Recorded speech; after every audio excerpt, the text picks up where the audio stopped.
Magandang araw mga kaibigan. Bigyan natin ng opinion, reaction itong post ni Peanut Gallery Media, isa sa mga magagaling na DDS vlogger. Sinusubaybayan ko. Tungkol ito sa bagong mukha ng oposisyon sa Senado ngayon na itong 19th Congress. Coco Pimentel and Risa Ontiveros, tanong, may itsapwera na ba? Ito, mayroon siyang ipinost na picture. 6 na senador. Nagsama-sama sa masayang Bongo, Bato de la Rosa, Juan Miguel Zubiri, Robin Padilla, Cynthia Villar, and Senator Amy Marcos. Ito na ba ang bagong oposisyon sa Senado? Ito, basahin natin ang post ni Peanut Gallery Media. Look, sabi niya, number 1 rank incumbent Senator Bongo posted a photo with a curious crew of fellow senators, all of which with an axe to grind, or at least varying degrees of beef with Marcos Romualdez administration. May mga kanya-kanyang issue o problema. Okay.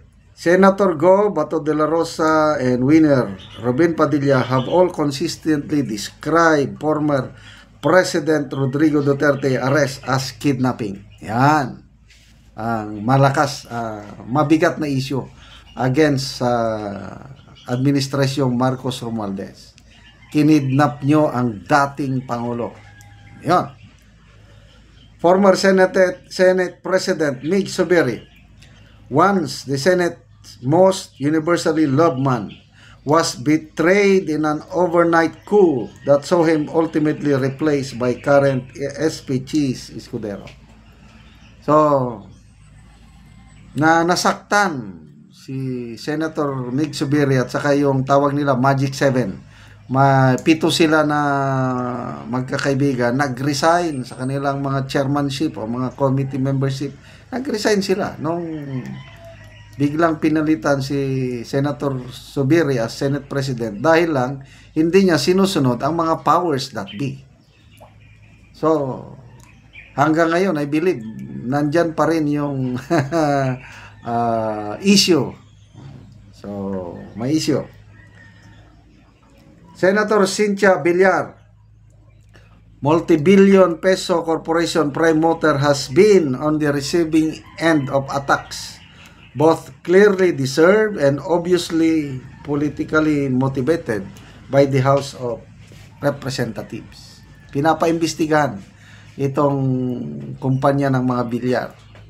Bakit ngayon lang? Nung nagpa-endorse na si Camille Villar kay VP Sara na ultimately nanalo. O yun na, inimbestigan na nila ang kumpanya ng mga Villar. And perhaps, most explosive of them all, Senator Amy Marcos, who won her Senate seat by the skin of her teeth, explicitly stated in a video just moments before Election Day that the Philippine government in its current form is being controlled not by her brother, the President, but by Romualdez and Araneta. So, sa lahat ng mga patotsada ni Senator Amy sa administrasyong ito na yung pinakamalakas, yung sabi niya, ang gobyernong ito hindi Marcos. Ito ay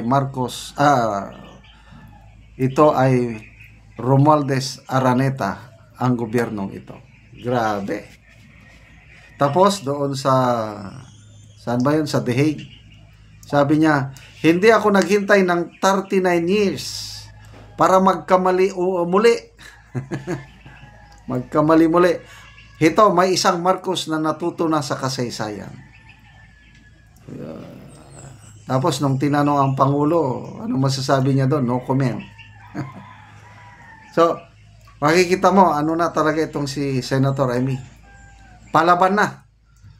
maybe palaban in terms of political views, siguro bilang kapatid, nandun pa rin yung, hindi mo maalis yan kapatid pa rin. Kaya lang, dahil nakikita niya na iba na ang nangyayari, labanan niya, mali. Ang mali ay mali, sabi niya. So, ito, 6 sila na senador. Pag start ng, yung draft resolution ginagawa na nila. Anong mangyari kaya? Malalaman natin next week. Sabi ni Senator Bato, I have the numbers. 13 lang ang kailangan nila. And I believe itong 6 na ito, itong bagong mukha ng oposisyon, most likely, pipirma yan. 6 na yan ha. Meron pang kapatid na Cayetano. Meron pang wala pa dyan si Mark Villar. Magkapatid na Estrada, Nancy Binay. So, sa tingin ko, kayang-kaya nilang maka-generate ng ng 13 senators na pipirma sa resolution seeking the de facto dismissal of the impeachment case of VP Sara. So, aabangan natin yan next week, sabi ni Senator Bato ipafile na nila. So, anong mangyari? Wala na, iyakan na yung opposition kunuhay.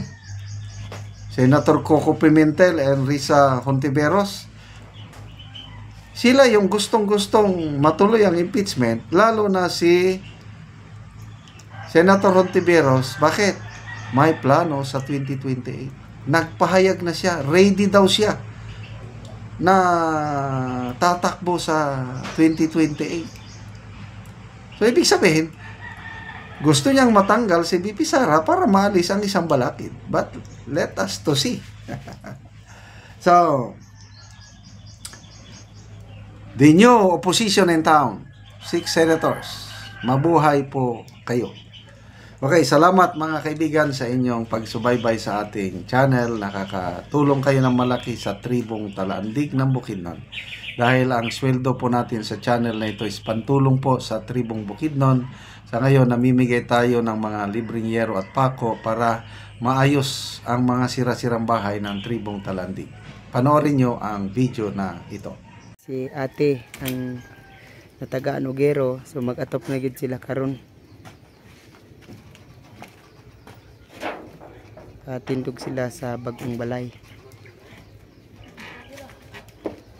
Pagkatagpulo nito. Balay. Basta wa ta pa.